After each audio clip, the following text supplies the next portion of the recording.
Hello बच्चों, let's read the question. In a characteristic X-ray spectra as shown in the following figure, L shell of some element is superimposed on continuous X-ray spectra. Here we have four options. A, P can represent L alpha line.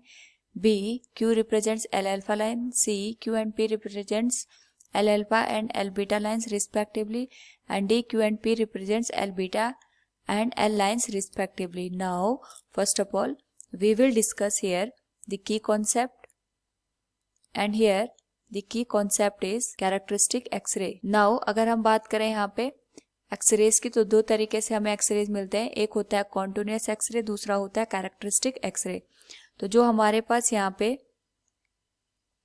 Characteristic x ray होता है, it is found जब हमारे पास जो high energy electron होता है वो metal surface से टकराकर यहाँ पे एक तरीके से इलेक्ट्रॉन में ट्रांजिशन प्रोड्यूस करता है with in a metal surface. तो उस केस में हमारे पास कैरेक्टरिस्टिक एक्सरे फॉर्म होते हैं.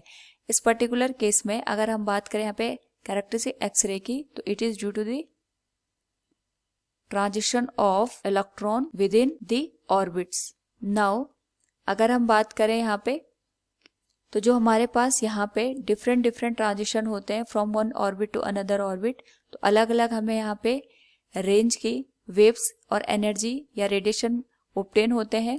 तो अगर एल अल्फा और एल बीटा को कंपेयर करें, तो हमारे पास रेडिएशन होता है, उसकी एनर्जी लेस होती है as compare to the L beta radiation. We know that E equals होता है Hc डिवाइडेड बाय लैम्डा. तो जिस केस में हमारे पास यहाँ पे एनर्जी लेस होगी, उस केस में हमारे पास यहाँ पे वेवलेंथ ज़्यादा होगी. और सिमिलरली अगर हम बात करें यहाँ पे, जिस केस में हमारे पास जो एनर्जी है इट इज़ मोर, उस पर्टिकुलर केस में जो वेवलेंथ होगी वो कम होगी.